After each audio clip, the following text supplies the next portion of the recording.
it's like minus 20 as well. So But it's building. Unfortunately, we can't stay. What we're going to do, Martin, is take a couple of snaps. Let's get out of Dodge, basically.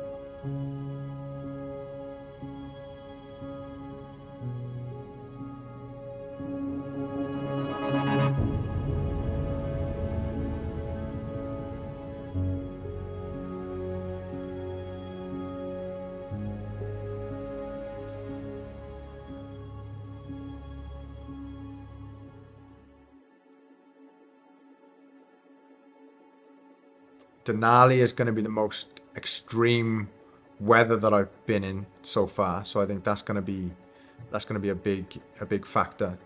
And of course, there's still the same crevasse risks, avalanche risks, all that sort of stuff. So I think both the scale of it, it's like a 3-week long dragging pulks. You're carrying a backpack, dragging a pulk I think it's going to be pretty tough to do on 2 prosthetic legs in the cold conditions and everything else.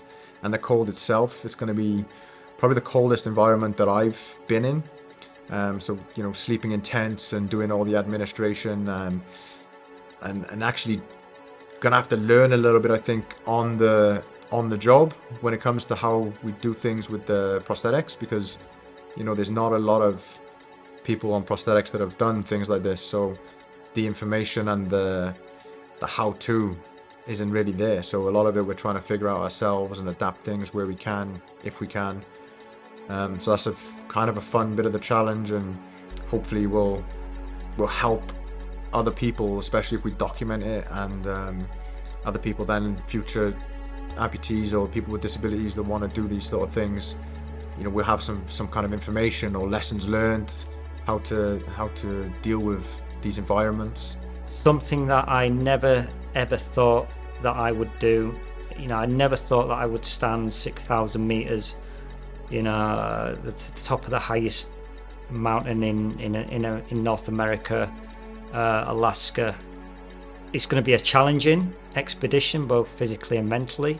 I think that the location of Denali, where it sits on the longitude and latitude, and the storms and the weather that comes in. So it's going to be an epic, and it's certainly going to be something that's going to push me outside my comfort. It's going to push me way outside my comfort zone. The different type of endurance, moving on skis, the technical skills involved. In the big mountain environment, you've then got altitude to deal with, and that can kill.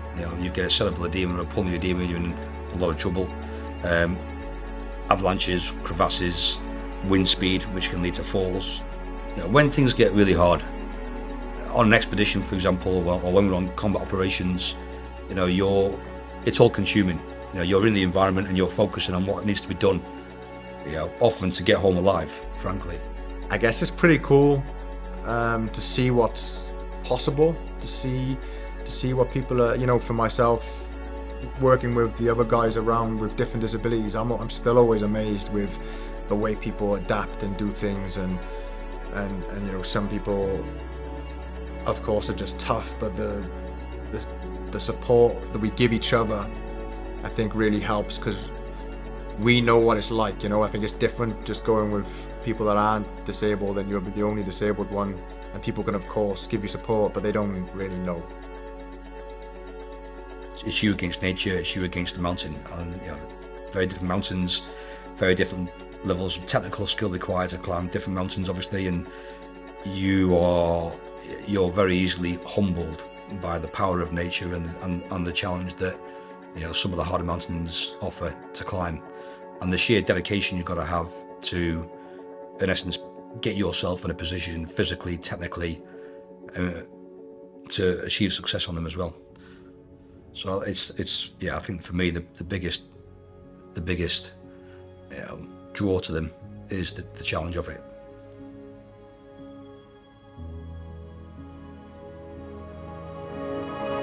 Being involved with AGS has saved my life.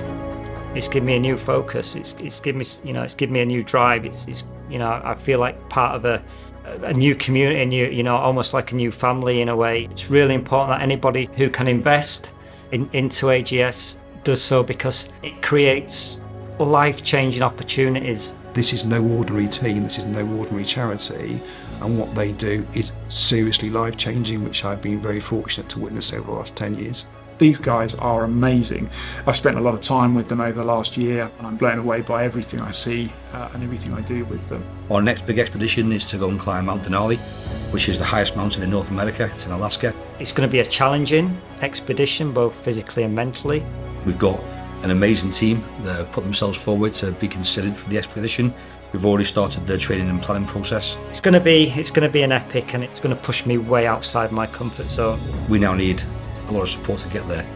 We've got to fundraise, we need sponsors, and we also need clients to come on our training events. We're trying to do everything we can to engage anybody that wants to get involved in our community, not just our beneficiaries, but our clients. If you want a fairly unique experience where you're going to be around like-minded people that want to push themselves and face challenge, but with support, then reach out, get involved. Get to know the people behind the story. And if you know anybody who's got a disability and you think that they might be up for getting involved with the challenge, it doesn't need to be a Denali, it doesn't need to be an Everest, it could just be meeting other people with disabilities and injuries that have perhaps got a bit more experience that they may have of living with a disability, then get them to reach out, and we're here to help.